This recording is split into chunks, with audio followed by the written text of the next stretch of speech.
Chat GPT के बारे में कितने लोग जानते हैं? सब लोग जानते हैं। किस किस के मोबाइल ऐप पर चैट जीपीटी है? सबके हैं। तो मैं क्वेश्चन दे रहा हूँ, क्वेश्चन सर्च करना है आपको।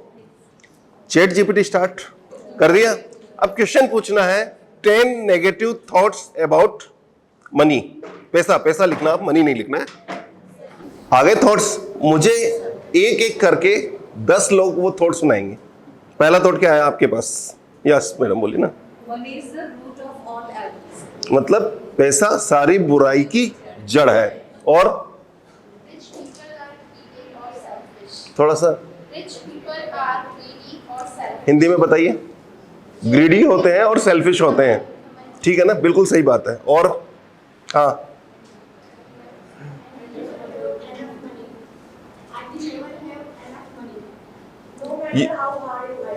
No matter how hard I will I try. मतलब कि कितनी भी मेहनत कर ले, मेरे पास ज्यादा एनफ मनी नहीं होगी। हाँ, आप बैठ के बोलिए आराम से। हाँ, rich people are greedy and selfish. और I don't don't deserve to be wealthy. Too much money makes people arrogant. Too much money makes people arrogant. Rajesh ji को देखा है क्या एरोगेंसी? गोविंद महर्षि जी में देखी है? देखी है? नहीं देखी, मैंने तो नहीं देखी। वो जहां जमीन पे बैठा हो वहां बैठ के भजन गा लेते हैं। कहाँ एरोगेंसी? और बताइए आप किनको देखते हैं? पैसे आते हैं चले जाते हैं। ये किसकी पैसे की प्रॉब्लम है या हमारी प्रॉब्लम है? I'm missing out. Saving money means I'm missing out. You are missing out. क्या? हम पैसा बचा रहे तो ऐसा लगता है कि कुछ ना कुछ हम मिस कर रहे हैं। कुछ ना कुछ लाइफ को एंजॉय नहीं कर पा रहे हैं। ये बात मुझे सबसे अच्छी लगी। बात तो सभी अच्छी है, आपको तो सब अच्छी लगेगी, मुझे सबसे अच्छी बात ये लगी। और मनी ब्रिंग्स मोर फियर. मोर फियर। क्यों? ज्यादा पैसा होगा तो खोने का भी डर रहेगा.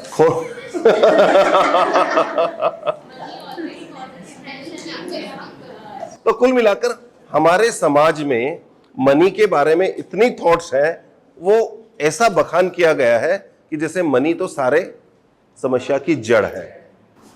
उसी मनी, हम ये कहने से डरते हैं कि मैं पैसा चाहता हूं, मुझे पैसा चाहिए, या मैं पैसा कमाना चाहता हूं। क्योंकि यदि आपने किसी ने कह दिया कि I am greedy, I want money, मेरे पास बहुत पैसा होना चाहिए, तो लोग क्या कहेंगे? ये ग्रीडी है, अलग पैसा पैसा करती है, तू पैसे पे क्यों मरती है। और एक वो अमिताभ का गाना है, काहे पैसे पे इतना वो दूर करे हैं, इतना वो गुरूर करे हैं, यही पैसा तो हमको अपनों से दूर करे हैं। ये सब भावनाएं किसने फैलाई है? ये सब थॉट्स किसने दिए हैं? उन्होंने, जिनके पास पैसा है, ताकि वो तो पैसे वाले बने रहे और आपके पास पैसा।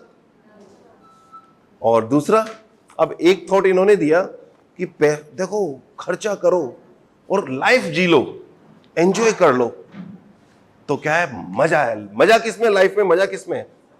यदि आपको कहा जाए कि आप लाइफ एंजॉय कर लीजिए, तो आप क्या करेंगे?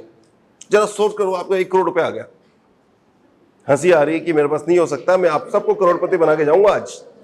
हाँ, सपोज कीजिए आपका 1 करोड़ आ गया, आपको अब 25-50 हजार की, 10 हजार की जॉब करने की जरूरत नहीं है। अब आप क्या करेंगे पैसे के लिए, बताइए? मैं तो सबसे पहले आप इन्वेस्ट, आप हमारे मतलब की नहीं है, ये ठीक बोल रही हैं। Sir, firstly, I will set up a business or a permanent मतलब money earning source for my future. यदि आप Then I business- want to save it. यदि आप बिजनेस सेटअप करेंगे तो मतलब ज्यादा पैसा कमाना चाहते हैं। जबकि आपने अभी मुझे क्या कहा कि आई एम मिसिंग समथिंग। पैसा आ चुका है, 1 करोड़ पे बहुत है, कहाँ बिजनेस? लाइफ जी लो, मजे कर लो ना। अब मजे में बताओ, 5% also I will spend on myself. Spend on your self, on what? क्या कैसे करोगे? कैसे? मतलब ये कहना चाहती है अपने ऊपर या अपनों पर, जिन्हें वो सबसे ज्यादा प्यार करती है, उन पे खर्चा करना चाहेंगी।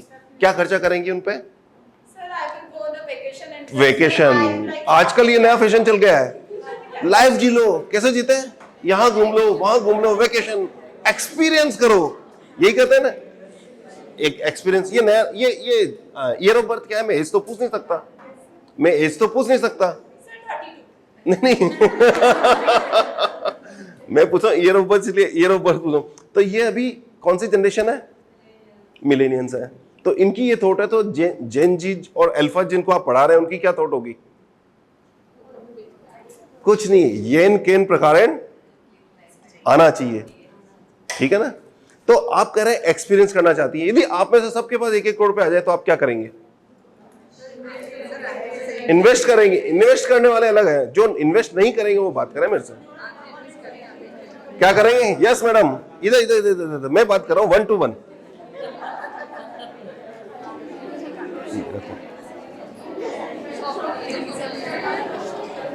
बस यही रीजन है कि आपके पास पैसा नहीं आता है, क्योंकि जब आ गया पैसा बातें करने लग जाते हैं। पैसा आने की थोड़ से ही बातें चालू हो जाती है, तो पैसा कैसे आएगा? जिसके पास पैसा आता है वो क्या करता है, हमें वो जानना पड़ेगा कि वो क्या करता है। तो मैं आपसे पूछ रहा हूं, आपके पास यदि पैसा आ जाए, बिजनेस सेटअप और पैसा को ज्यादा कमाने के अलावा और क्या करेंगे आप? शॉपिंग है तो हाँ, वेरी गुड। पहले अभी इस बात पे मुझे एक बात याद आई कि सिक्योरिटी सिस्टम लगाएंगे, ये सब ठीक है। इस बात पे मेरे को एक बात याद आ गई कि एक सेठ जी थे, वो उनका बहुत ज़्यादा पैसा नहीं था, लेकिन नाम के सेठ जी थे। वो बीमार पड़ गए और उनका तबीयत भी खराब हो गई। उन्होंने कहा अब क्या करूं, पैसा तो है नहीं। उन्होंने एक लॉटरी की टिकट खरीदी। बच्चों को, वाइफ को कह दिया कि देखो लॉटरी की टिकट मैंने खरीद ली है, अब बस इससे मेरी लॉटरी लग जाएगी तो पैसा ही पैसा हो जाएगा। पैसा, लॉटरी संडे को सुबह निकलने वाली थी, सेठ जी सो रहे थे। जैसे ही अखबार आया उसमें पढ़ा लॉटरी की टिकट में 1 करोड़ रुपए निकल गए। अब वाइफ ने कहा कि यदि इनको कह दिया कि 1 करोड़ रुपए आ गए, कोलैप्स हो जाएंगे। तो उन्होंने किसी समझदार को बुलाया। अपने आप कौन है सबसे ज्यादा समझदार? सभी अपने आप को तो खुद ही समझते हैं, सभी समझते हैं ना। है?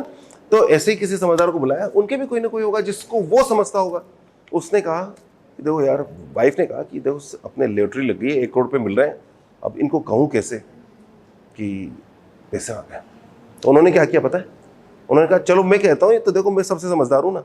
वो गए उनके पास और जाके कहने लगे कि देखो आजकल पैसा सबको चाहिए, किसको नहीं चाहिए, और लंबी चौड़ी कहानी, समझदार लोगों के पास स्टोरी तो सब होती है। कहा कि यदि आपके सपोज 1 करोड़ की लॉटरी लग जाए तो क्या होगा? कहा होगा क्या, मैं 50% आपको दे दूंगा। अब उनको सेठ जी तो कुछ नहीं हुआ, ये लोग कोलैप्स हो गए। तो आपकी बात में मुझे ये याद आया कि उसके मारे परेशान हो जाएंगे कि पैसा तो चाहिए, लेकिन उसको खर्च कहाँ करना है वो हमारे पास सोच नहीं है, या इन्वेस्ट कहाँ करना हमारे पास सोच नहीं है। सबसे पहला सुख क्या है? दूसरा, अब यदि आपकी काया जो निरोगी होनी चाहिए, गारंटी है क्या? साल में 1-2 बार तो सभी बीमार पड़ते हैं, और वो जब उसको तकलीफ आई तो आप क्या करने जाओगे? डॉक्टर के पास। वहां क्या चाहिए? तो पैसा। सब कुछ है, सब कुछ नहीं है, लेकिन बहुत कुछ जरूर है, ठीक है। ये एक्सपीरियंस करना चाहती है। एक्सपीरियंस, कई लोग ट्रेवल करना चाहते हैं क्योंकि ये नया नया फैशन है, अभी एक्सपीरियंस मिलता है, करो एक्सपीरियंस। क्या चाहिए? अगेन पैसा चाहिए। तो लाइफ में पैसे के बिना कुछ नहीं है। हम में से ज्यादातर लोग इस बात से डरते हैं कि कहते हैं कि मुझे पैसा चाहिए, लेकिन इस बात को बोल नहीं सकते, क्योंकि बोलते ही अरे देखो ये हमारी फ्रेंड पैसा पैसा करती है, और 10 डायलॉग आपने पढ़ के सुनाए थे वो बोल देंगे। लेकिन पैसे की पावर क्या आपको मैं बताऊं? और जिनके पास पैसा है, आपको लगता है कि गोविंद माहेश्वरी जी को पैसे की जरूरत है, राजेश बिरला जी को पैसे की जरूरत है, ओम माहेश्वरी जी को पैसे की जरूरत है, कैरियर पॉइंट को? कई लोग ऐसे हैं आपके हमारे आसपास मिल जाएंगे जिनके पास इतना पैसा है कि वो जीवन भर बैठ के खाए या 2-3 पुश्ते बैठ के खाए तो उनके पैसे की कमी नहीं पड़ने वाली है। फिर वो क्यों कमाते हैं पैसा? मुकेश अंबानी क्यों कमाता है पैसा? बताइए। मुकेश अंबानी को जरूरत है क्या पैसे कमाने की? बिल गेट्स को जरूरत है क्या? क्यों कमाता है वो पैसा? एक्सपीरियंस कर सकता है, घूम सकता है, जैसे चाहे वैसे ले सकता है। बताइए ना। money is a materialistic thing, but other things also play important role in our life along with money. Just like respect, freedom, security, pollution-free environment, and just like जो आपने कहा अंबानी जी से related कि Mukesh Ambani, obviously they are ultra rich we call it. World के top 3 में आ रहे हैं, तो मतलब पैसा तो मतलब क्या? पैसा वो किस तरह से खर्च करते हैं? रिसेंटली एग्जांपल उन्होंने दिया था उनके बेटी की वो प्री वेडिंग सेलिब्रेशंस जो उन्होंने खर्च करी थी, ample of money, sir millions में उन्होंने खर्च करा था, तो उनका तो कोई कंपैरिजन। आपकी बच्ची कितनी बड़ी है? कब शादी करेंगे? सर अभी तो 23 या 23 मतलब किराने पर है। कितना पैसा लगाएंगे शादी में? सर शादी के बारे में तो ना उसने सोचा। ना हमने सोचा। मैं क्या बताऊं, मैं तो एक फिर भी कभी तो हुई ना शादी, ऐसा तो है नहीं कि उसने मना कर दिया मैं तो मिलेनियन हूँ, क्या बोलते हैं उसको मिलेनियन। सर कम से कम इतना मुझे पता है कि मैं अपनी बेटी की शादी पर जो पैसा है जो उसके लिए अभी हमने रखा है, फाइनेंशियल जो भी हमने अभी इकट्ठा करा है, वो उसकी एजुकेशन पे मैं स्पेंड करना पसंद बिल्कुल, बहुत करूंगी, अच्छी बात है। ना कि उसकी डॉरी पे देने के लिए। डॉरी पे फिर भी कुछ तो करोगे, हमें लोग तो बुलाओगे ना। 500 लोगों, अब ये 100 लोग हम लोग फैमिली एंड फ्रेंड्स को बुलाएंगे तो 10 लाख तो खर्चा होगा मिनिमम। रिलेटिव्स भी आएंगे, टोटल सेक्टर भी 10 लाख तो होगा। आपकी वेल्थ कितनी है? उस तरह का इन्वेस्टमेंट तो करा हुआ है ना। मैं आपकी वेल्थ कितनी है? म्यूचुअल फंड वगैरह। आपकी वेल्थ कितनी है? 1 करोड़, 2 करोड़, 1 करोड़, 2 करोड़, 10 करोड़, कितनी मान लूं मैडम? कि आप बताओ, ये तो नहीं बताएंगे सही फिगर। कितनी मानूं? 1 करोड़ मान लूं? कब? अब ये मुझे बाहर जाते हैं कहते हैं कि मुझे अंडर एस्टिमेट कर लिया। चलो 1 करोड़ मान लेते हैं। ये 10 लाख शादी करने को में खर्चा करने को तैयार है। कितने परसेंट हुआ अपनी वेल्थ का? 10%। मुकेश अंबानी ने कितना किया? अपनी वेल्थ का 10% किया क्या? कुछ नहीं खर्च किया। इतनी गरीबों जैसी शादी की है, इतने मल्टी मिलियनर होकर 10% भी शादी में बेटी की शादी खर्चा नहीं किया। और हम लोग उधार लेके खर्चा करने को तैयार है। ठीक है, तो इसलिए ये मत सोचो कि उसने कितना खर्चा किया। मैं तो ये सोचता हूं कि उसने बहुत अच्छा किया कि उसने 1000 करोड़ या 5000 करोड़ खर्चा किया, तो मतलब 5000 करोड़ मार्केट में आया। आपको हमारे जितने भी सप्लायर्स हैं उनके पास पैसा गया, वो पैसा बाजार में रोटेशन हो रहा है, हमारे पास भी आया, डांस करने वाले के पास भी गया।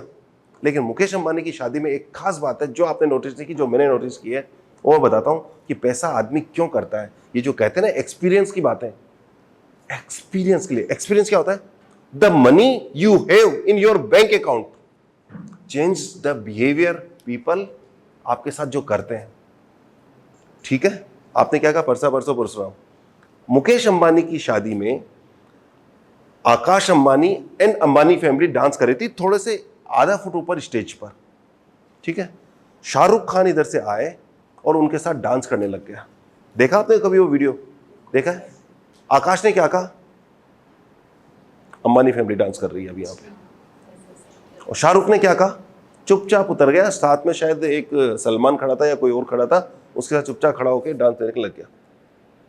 क्या वो आकाश के अलावा कोई और कह देता तो शाहरुख का क्या रिएक्शन होता?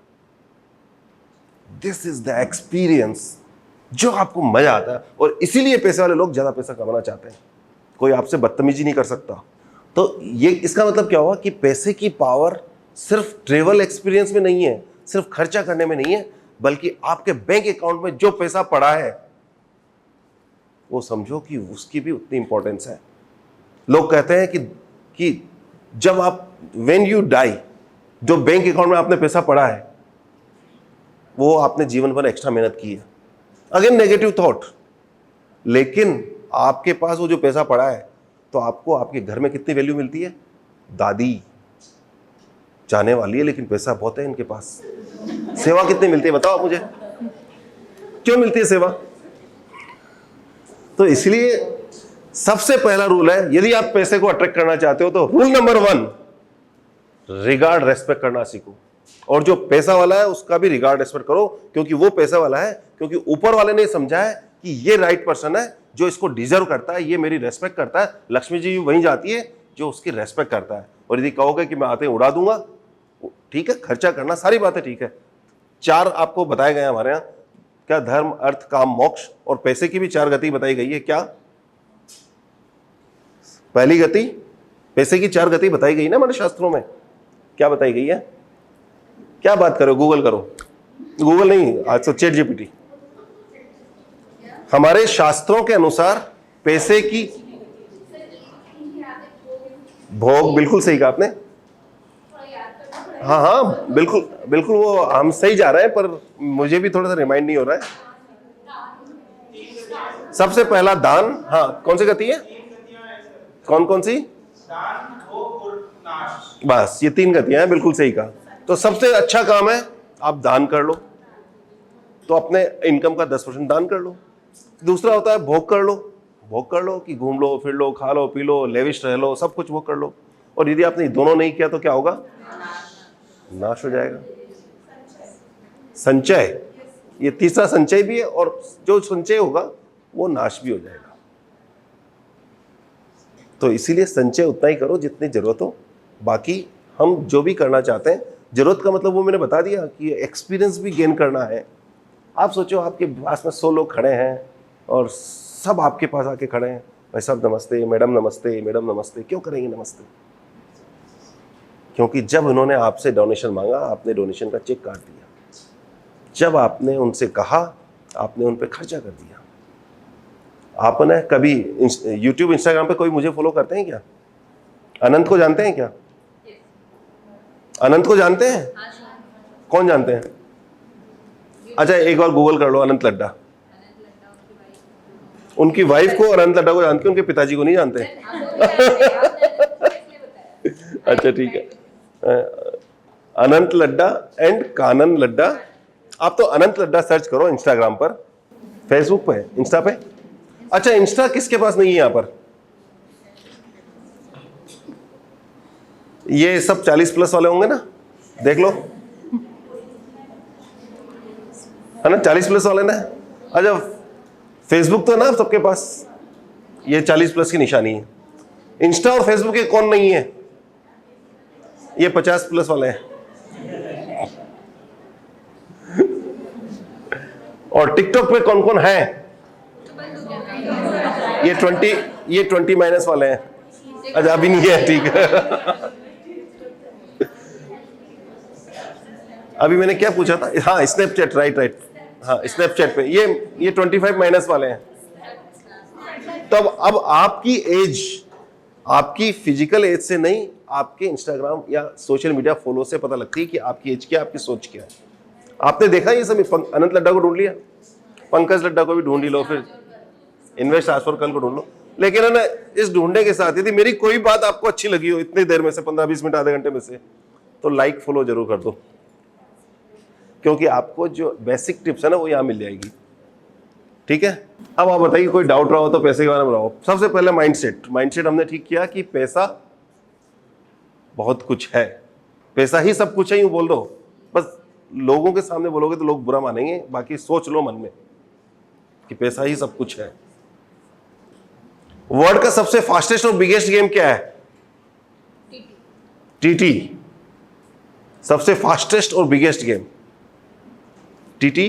बोलो WWF बोलो, क्या है? और क्या है? हॉकी, कुछ भी बोल सकते हो आप। अरे क्यों नहीं बोल रहे हो? अभी पैसे के बारे में सोचने लग गए क्या? सबसे फास्टेस्ट और बिगेस्ट गेम क्या है? टीटी। नो, ये सारे जितने फुटबॉल, टीटी, ये सब प्लेयर हैं, किसके लिए खेलते हैं? तो फास्टेस्ट गेम क्या हुआ? ठीक है, पैसा कमाने के लिए सबसे ज्यादा जरूरत क्या है? राइट एनवायरमेंट की। ठीक है, रिचेस्ट पर्सन कौन है, इन्वेस्टर कौन है इंडिया वर्ल्ड का? वॉरेन बफेट, सब जानते हैं, सुना है क्या? नाम नहीं सुना? हाँ, वॉरेन बफेट। जरा सोचो, वॉरेन बफेट जिसकी डेट ऑफ बर्थ 1938 है, वो वहां पर पैदा नहीं होता, यानी कि अफगानिस्तान में, सॉरी अफगानिस्तान में पैदा होता, यूएस की जगह, क्या वो वॉरेन बफेट बन पाता?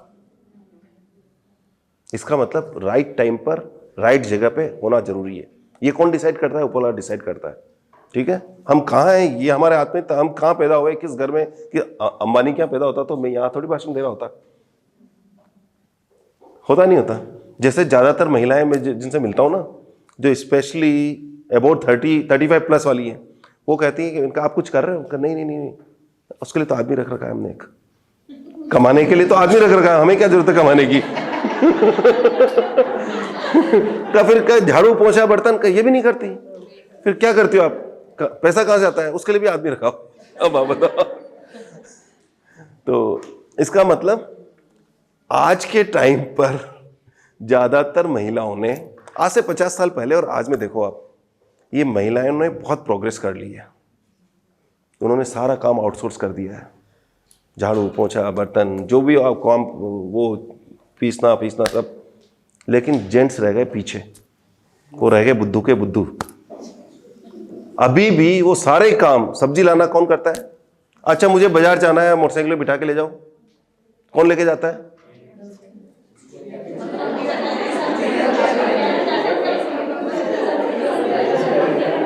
अब आपने, लेडीज कह रही है अब हमने वो भी डिपेंडेंसी खत्म कर दी है, मतलब कि जेंट्स की अब कोई रिक्वायरमेंट रही नहीं।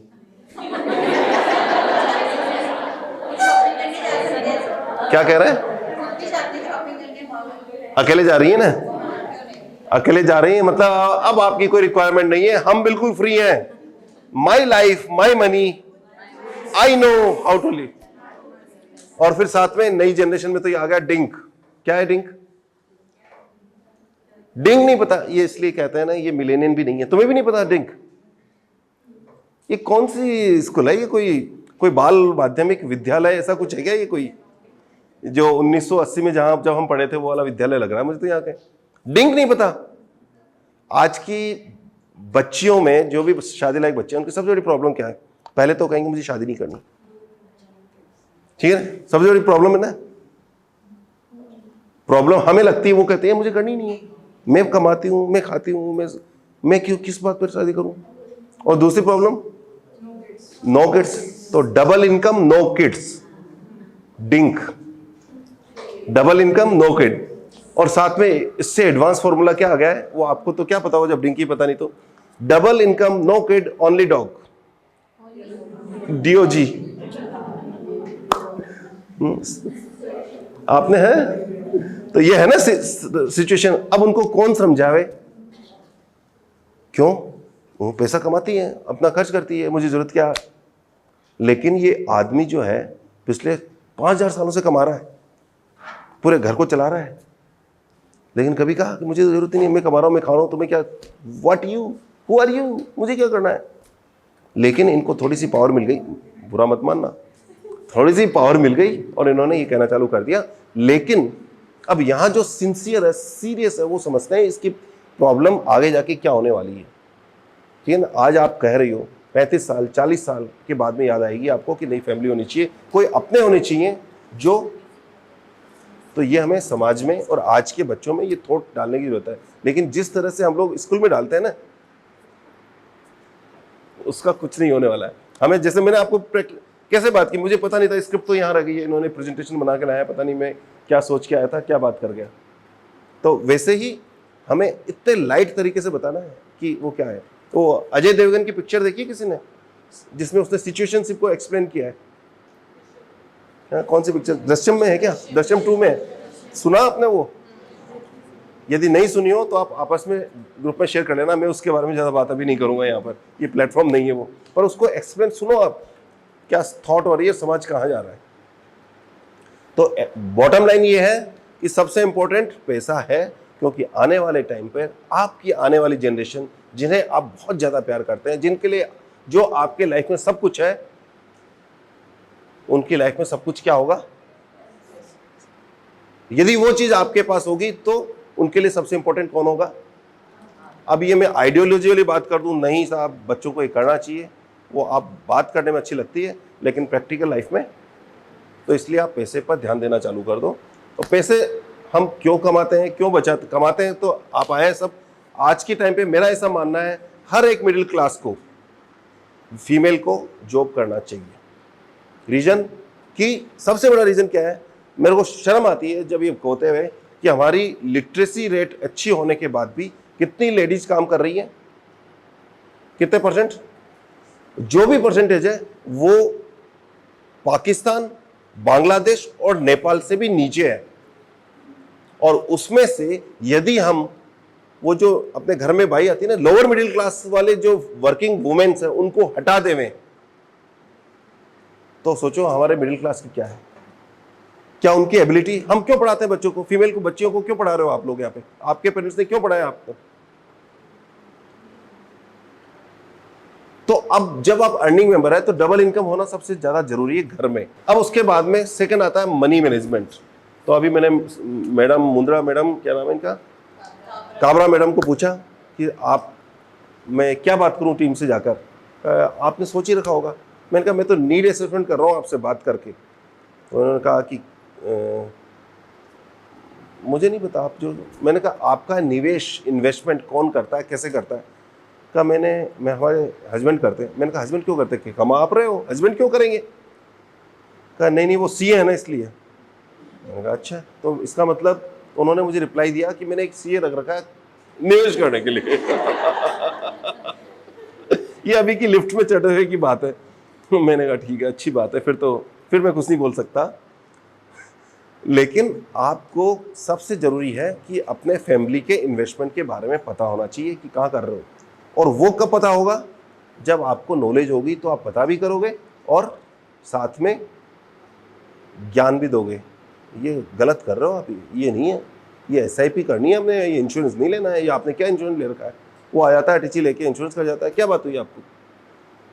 ठीक है ना। तो ये कब आप बात कर पाओगे, जब आपको नॉलेज थी। कोविड की बात बता रहा हूं मैं, मेरे पास एक लेडी आई, इंटेलिजेंट थी, मतलब और सिंपल ग्रेजुएट थी। उन्होंने मुझे कहा कि देखो अभी दवाई, अभी कोविड में सब कुछ बंद है, लेकिन सिर्फ दवाइयाँ बिक रही है तो दवाई के शेयर्स में तेजी आएगी। बात तो बिल्कुल सही है, लॉजिकल है, समझ में आ गई। मैंने कहा हाँ सही है, तो तुम क्यों नहीं ले रही हो?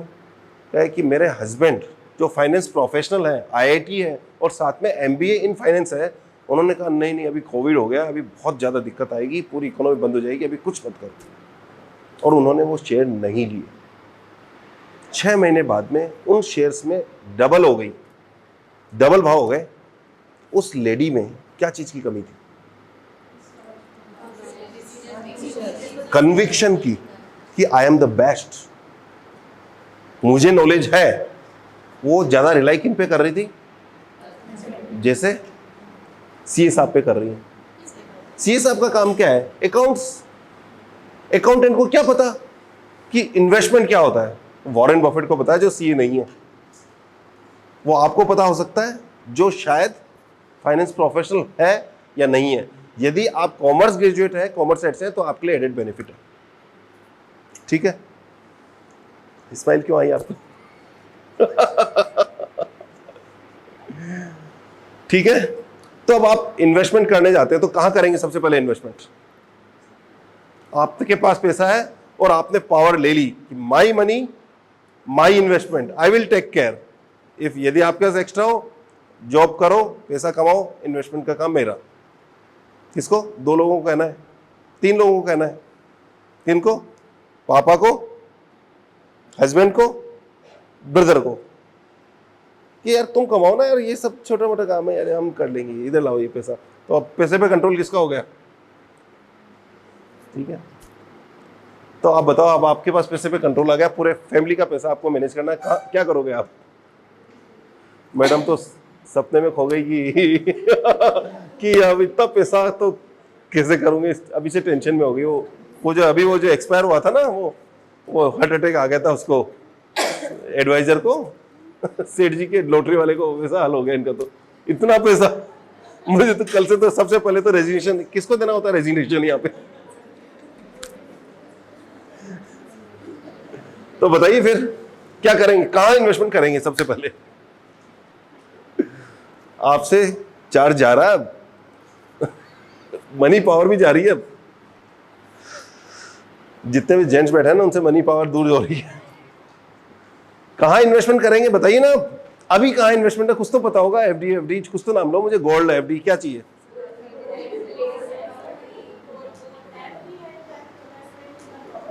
एफडी, प्रॉपर्टी और गोल्ड, SIP।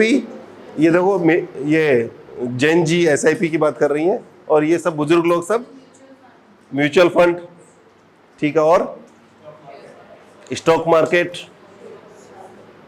तो इन सब में सबसे अच्छा रिटर्न कहां पे आता है? एसआईपी में किस को अच्छा रिटर्न आया है? एसआईपी में पिछले एक साल में किसने एसआईपी स्टार्ट किए, वो हाथ रेज करेंगे। पिछले एक साल में कैसा है रिटर्न आपको? ये तो इनको तो नुकसान लग रहा है, इनको तो नुकसान लग रहा है। ये कह रहे हैं एसआईपी में अच्छा रिटर्न आ रहा है, तो हु इज राइट? आपके चेहरे से लग रहा है आप उदास हो कि नेगेटिव हो रहा है मेरा पैसा। तो लॉन्ग टर्म में आएगा, लॉन्ग टर्म में आएगा। लॉन्ग टर्म मतलब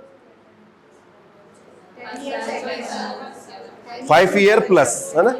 तो ओवरऑल हम देखते हैं, हमने जो बात की एफडी में एनएससी, केवीपी, एलआईसी, ठीक है, और PPF, post office, gold, silver, ये सारे इन्वेस्टमेंट है। अब इससे थोड़े से नए जमाने के इन्वेस्टमेंट मान लें। एफडी में रिटर्न अच्छा नहीं आ रहा, इन्होंने रिजेक्ट कर दिया। मैं तो ऑप्शन देख रहे हैं ना, आपको अच्छा नहीं लग रहा है, इनको अच्छा लग रहा है, उनको एसआईपी अच्छी लग रही है, इनको म्यूचुअल फंड अच्छा लग रहा है, और आपको तो एसआईपी, इनके 10 साल पूरे हो गए तो इनके चेहरा खिल रहा है एसआईपी से। आईपीओ, ये मुझे फॉलो करती हैं यूट्यूब पर। तो कुल मिला के बात क्या हुई, ये सारे इन्वेस्टमेंट ऑप्शन है। तो अब सबकी बात कर लेते हैं। एनएससी, केवीपी, एफडी, ये क्या रिटर्न देती है? 7-8% के आसपास। इसमें सबसे बेस्ट इन्वेस्टमेंट कौन सा है? Post office, PPF. रीजन एक ही है कि वो टैक्स फ्री है। यदि आप टैक्स स्लैब में हो तो सबसे बेस्ट क्या हो गया? पीपीएफ, ठीक है। उसके बाद में नेक्स्ट में आते हैं, इंश्योरेंस में किस का इन्वेस्टमेंट है?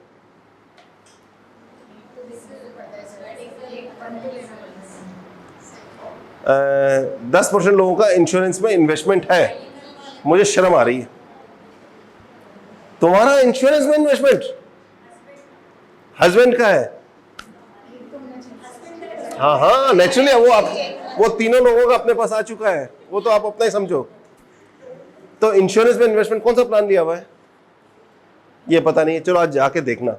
इंश्योरेंस का क्या काम है? इंश्योरेंस कंपनी का पता है क्या काम है?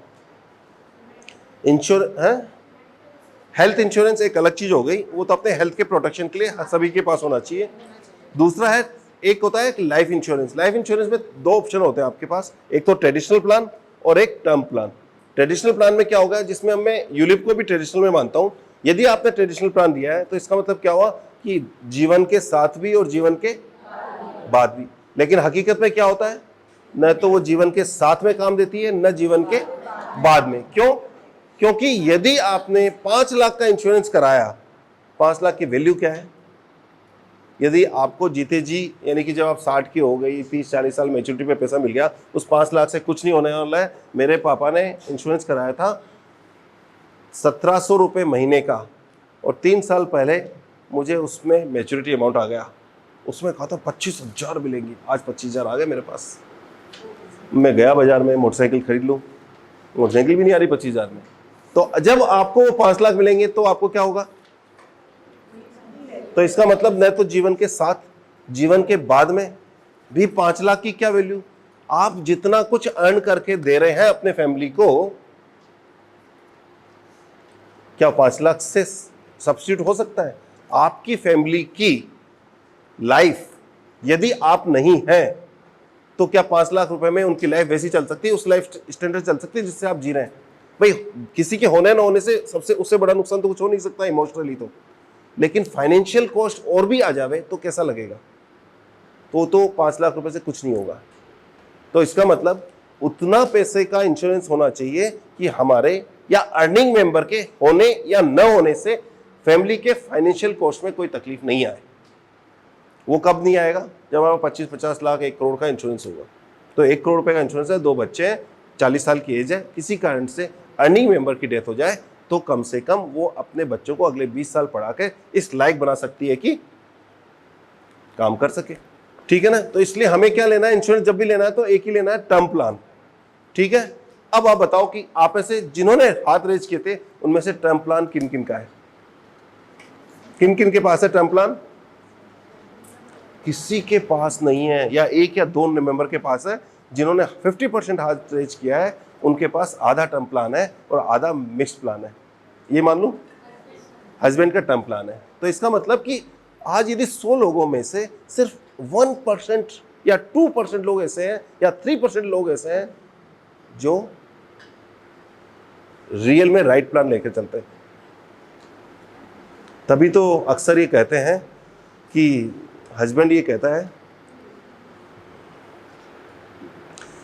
बड़ी मुश्किल से ये इंश्योरेंस वाले एक घंटों मेरे बीवी के पास बैठते हैं और मेरे मरने के क्या फायदे हैं घंटों उनको समझाते हैं। ठीक है ना।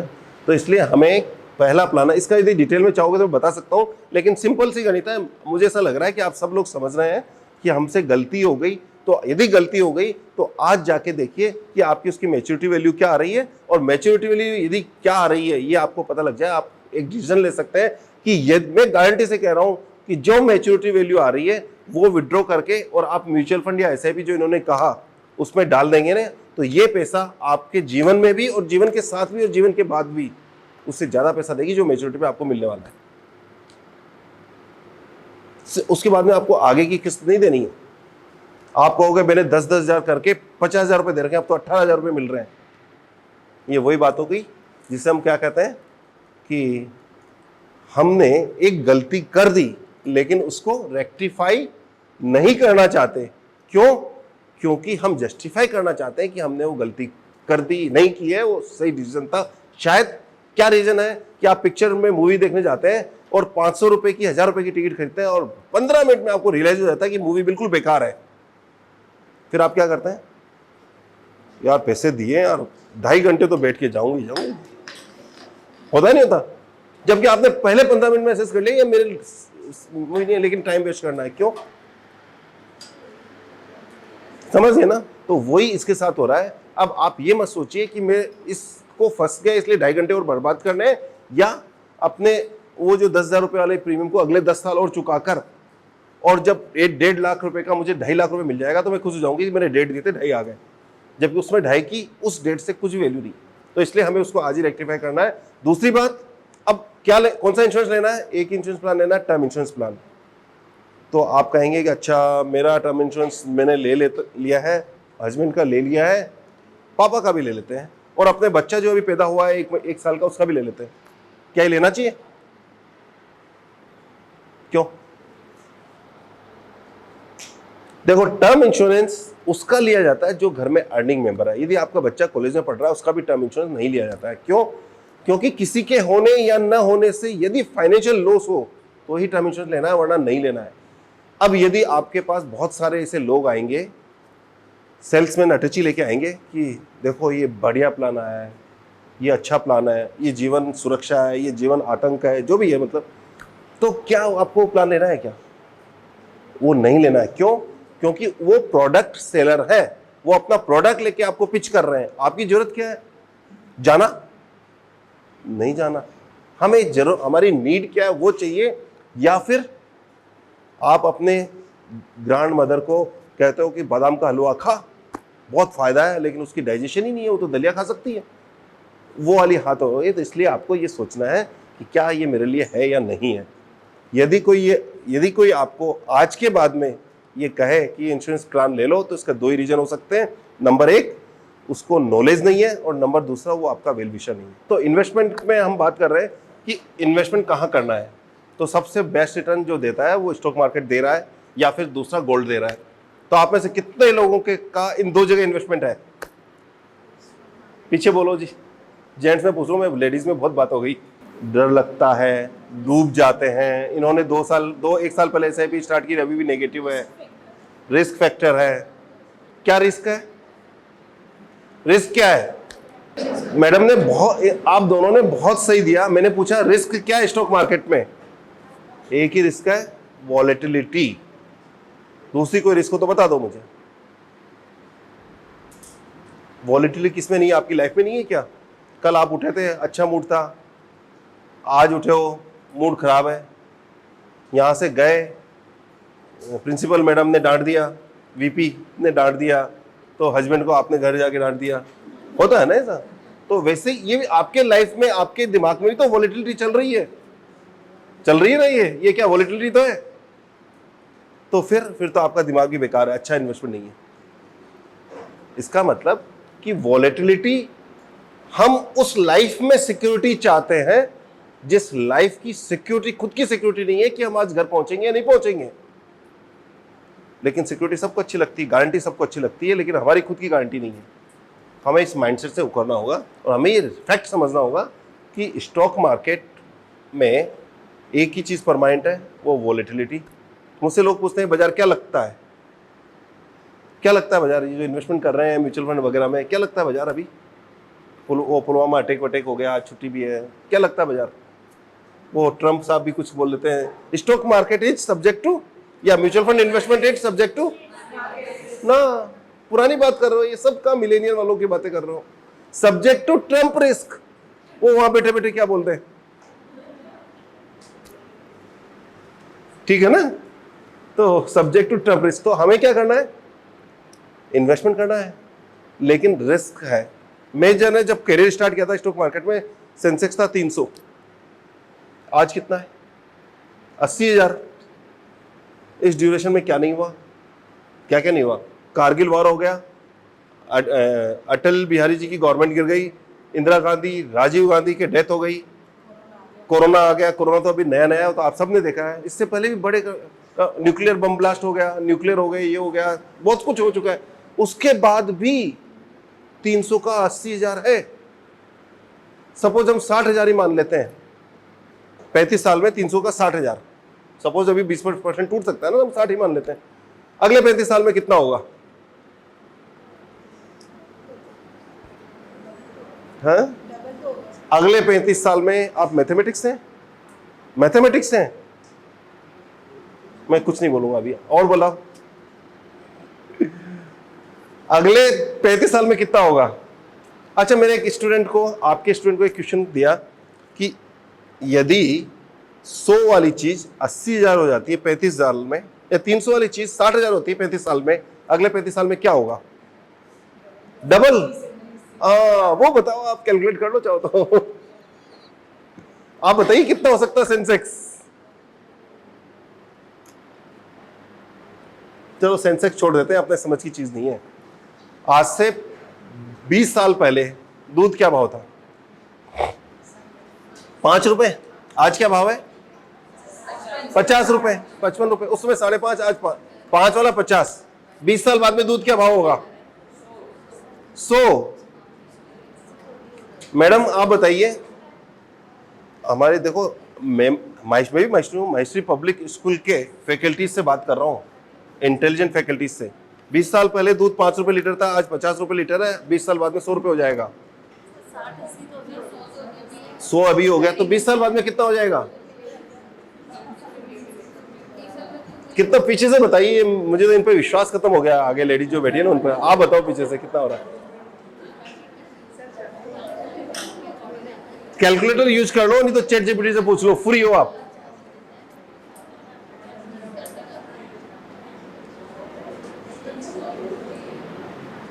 ये ना F1 ये की होता है ना कीबोर्ड में, कभी यूज किया है, आप भी यूज कर सकते हो। फोन है फ्रेंड, स्पाउस को फोन करो कि 20 साल में कितना हो सकता है। अरे हकीकत ये है, क्या बोले, हकीकत ये है कि 20 साल पहले 5 रुपए था, आज 50 रुपए है, 20 साल बाद में इसमें एक जीरो लग जाएगा, 500 रुपए हो जाएगा।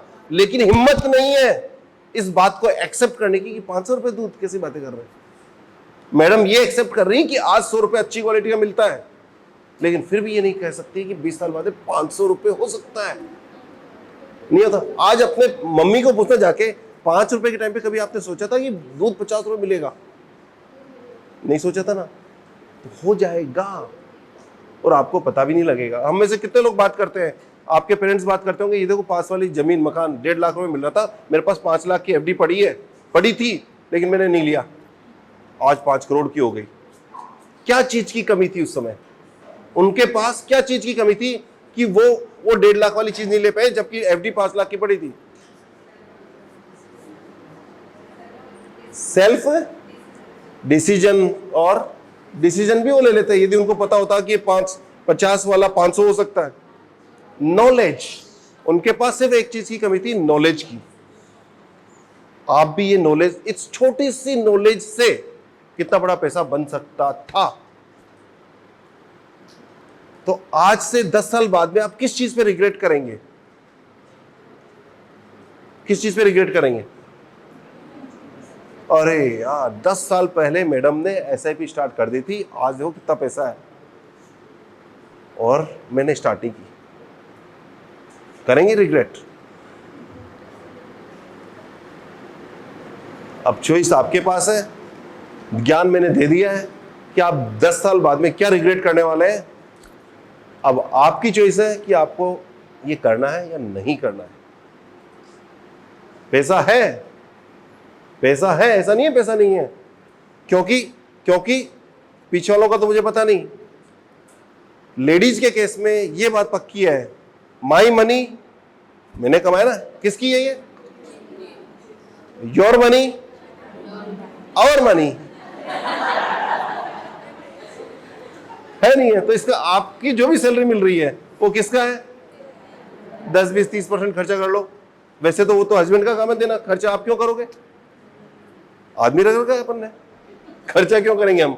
वो माई मनी इज, अब वो हाँ हस्बैंड को साल में 2 बार गिफ्ट देने, दे दो ना, खुश हो जाएंगे।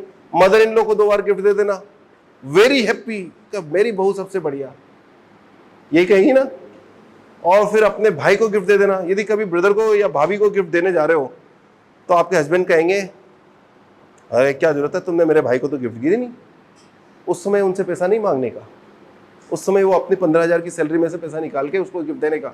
मैंने तुमसे पैसा नहीं मांगा, माई मनी इज, मैं मेरी मम्मी को गिफ्ट दूं, मेरे पापा को गिफ्ट दूं, मेरे भाई को गिफ्ट दूं, मेरी भाभी को गिफ्ट दूं, भतीजे को गिफ्ट दूं। Don't ask me my money about my money. हाँ, और मनी के बारे में पूछ लो, वो मैं फालतू खर्चा नहीं करूंगा, उससे मैं तुम्हारी मम्मी को गिफ्ट दे दूंगी। ठीक है, तो अब पैसा आपके पास तो बच गया, खर्चा कितना सा, क्या हो मैडम को मजा आ गया क्या, या कुछ टेक होम है, लिख लो। तो इसलिए आपके पास पूरा पैसा है, आप उसको एंजॉय करो। अब वो चाहो ट्रेवल करके कर लो, चाहो अनंत मुकेश अंबानी की तरह कर लो। तो इसलिए आपका पैसे का डिसीजन आपको लेना है, आपको राइट डिसीजन लेना है। राइट डिसीजन ये है कि आपको स्टॉक मार्केट में इन्वेस्टमेंट करना है। क्यों? क्योंकि स्टॉक मार्केट सबसे ज्यादा पैसा कौन कमाता है? बिजनेसमैन कमाता है या जॉब वाला कमाता है? बिजनेसमैन। और बिजनेसमैन यदि पैसा कमाता है, जो सबसे रिचेस्ट लोग हैं, चाहे मुकेश अंबानी ले लो और ये वॉरेन बफेट ले लो, चाहे और कोई भी ले लो, इंडिया के भी ले लो, उनका पैसा कहां इन्वेस्टेड है? स्टॉक मार्केट में। उनके पास ऐसा तो नहीं है मेरे पास सबसे ज्यादा LIC है क्या ऐसा? मेरे पास सबसे ज्यादा FD है, पोस्ट ऑफिस में सबसे ज्यादा है, कोई नहीं कहता I have my money invested in equities. तो हमें भी रिच बनना है तो हमसे उनसे सीख लेना, सीख लेंगे। हमें क्या पैसा इन्वेस्ट करना है? स्टॉक्स में। अब प्रॉब्लम ये आती है कि यार कौन सा लें कौन सा नहीं लें, ये सबसे बड़ी प्रॉब्लम है। तो कौन सा लें? इतनी समझ होती तो फिर आदमी को रखने की जरूरत क्या होती? किसी ने CS आपको रख रखा है, कोई एडवाइजर हमारे जैसे एडवाइजर को रख लेगा, यही कर सकता है। तो इसका मतलब कि आपको यदि ये नॉलेज नहीं है तो आप एक फंड मैनेजर को हायर करें, यानी कि म्यूचुअल फंड मैनेजर को हायर करें, जैसा कि मैडम ने हायर कर रखा है। और उसको क्या काम दे रखा है? मेरा पैसा इन्वेस्ट कर, 1% ले। हम जब बीमार होते हैं किसके पास जाते हैं? तबीयत किसी खराब हुई, हम तो मुझे क्या जरूरत है पूछने की किसी डॉक्टर को? हम खुद भी तो कर सकते हैं, लेकिन हम डॉक्टर से पूछ के इलाज लेते हैं। घर में कोई इवेंट होता है तो इवेंट मैनेजर हायर करते हैं, मेकअप की जरूरत होती है तो मेकअप वाली आती है। तो वैसे ही हमें इसको इन्वेस्टमेंट के लिए कोई फंड मैनेजर हायर करना होगा। तो फंड मैनेजर हायर हमने कर लिया कि भैया ये फंड हमने बाई किया है। अब फंड मैनेजर हायर कर लिया तो अब दूसरी प्रॉब्लम आएगी कि 10 लाख रुपए इन्वेस्टमेंट कर दो। आज फंड मैनेजर ने इन्वेस्टमेंट कर दिया, उसको दे दिया, अगले दिन ही बाजार में 10% टूट गया। और यार क्या कर दिया, ये एक लड्डा जी आए थे, क्या ज्ञान दे गए, मेरे तो लाख रुपए डूब गए। जाते ही ये कहोगे। तो हमें क्या करना है? दूसरा काम ये करना है कि ये जो म्यूचुअल फंड में इन्वेस्टमेंट करना है उसको एक पॉइंट ऑफ टाइम पे नहीं करके डिस्ट्रीब्यूट करना है अलग अलग टाइम पर। कि चलो 10 लाख थे, लाख रुपए आज दिए, अगले महीने 1 लाख देंगे। लाख रुपए में यदि 10% टूटा तो क्या हुआ? 10 नुकसान हो गया, लेकिन मुझे 9 लाख और डालना है, वो तो सस्ता मिल रहा है।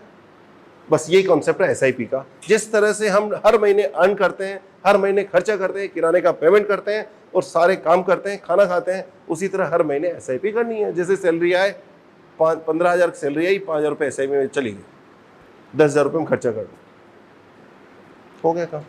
तो ये हो गया, ये हमारी दूसरी रिस्क जो वॉलेटिलिटी रिस्क है वो हमारे फेवर में काम कर रही है। तो ये हो गया एसआईपी। म्यूचुअल फंड और एसआईपी कोई अलग चीज़ नहीं है। म्यूचुअल फंड एक स्कीम है जिसमें इन्वेस्टमेंट के दो तरीके हैं, तो लमसम उठा के डाल दो या हर महीने 10,000 रुपये, 5,000 रुपये, 1,000 रुपये डालते रहो। 1,000 रुपये भी डाल सकते हो। क्लियर? तो अब हम में से कितने लोग तैयार हैं? तो लगता है कि करना चाहिए, ये तो सही काम है। ये जो कह रहे हैं ना वॉलेटिलिटी वाली बात, ये है कि स्टॉक मार्केट का रिटर्न है जिसमें ये बताया गया है कि यदि आपने एक साल के सेंसेक्स 100 था, अभी 73,000 है, एक साल के लिए इन्वेस्टमेंट किया तो 45 टेन्योर ऐसे बने जब, कोई बात नहीं, आप तो ये मान लो कि एक साल का इन्वेस्टमेंट किया है, यदि हम 45 ऐसे सिचुएशंस बनी जहां एक साल के बाद, सपोज आपने 1 जनवरी को इन्वेस्टमेंट किया, 31 दिसंबर को निकाल लिया, ऐसे कितने सिचुएशन बने सिंस बिगनिंग? 45, उसमें से 31 टाइम पर आपके पास पॉजिटिव रिटर्न है आउट ऑफ 45। 2 साल के लिए किया, 3 साल के लिए किया तो 36 पे पॉजिटिव है, 4 साल के लिए किया तो 5 साल का रोलिंग रिटर्न, और ये 10 साल में यदि किया तो 35 to 36, यानी कि लगभग 100% केस में आपके पास पॉजिटिव रिटर्न है। और यदि 15 साल के लिए किया तो 100% केस में आपको पॉजिटिव रिटर्न है। तो इसका मतलब spend time in the market, do not try to time the market. ठीक है, नेक्स्ट। ठीक है, स्टे डिसिप्लिन्ड। हाँ, 5 सबसे इंपॉर्टेंट मिस्टेक है जो हमें नहीं करनी है during the investment. Number 1, at least 10 साल का होराइजन रखें। नंबर दूसरी बात, हम बहुत ज़्यादा फीस कितनी लगेगी? 1%। डॉक्टर से पूछा है 300 रुपये लेगा या 500 लेगा? जब आप बीमार हो जाते हैं और या आपके परिवार का कोई बीमार होता है, हार्ट ऑपरेशन कराना है, तो क्या देखते हैं? Best doctor. तो हमें क्या करना है? यहाँ भी बेस्ट ही लेना है। और थर्ड है, जैसे कभी न्यूज आती है उसमें बार बार रिएक्ट करना। फोर्थ है, पेशेंस नहीं होना और खराब मार्केट टाइम पर बेचना। ये 5 ऐसे डिसीजन है जो आपको, यदि किसी ने ये 5 गलतियां नहीं की होगी तो एक भी यदि पर्सन हो जिसको स्टॉक मार्केट में या म्यूचुअल फंड में, स्टॉक मार्केट की बात नहीं कर रहा हूँ, म्यूचुअल फंड में इन्वेस्टमेंट नुकसान लगाओ तो मेरे पास ला देना, एक भी नहीं मिलेगा आपको। ठीक है, नेक्स्ट।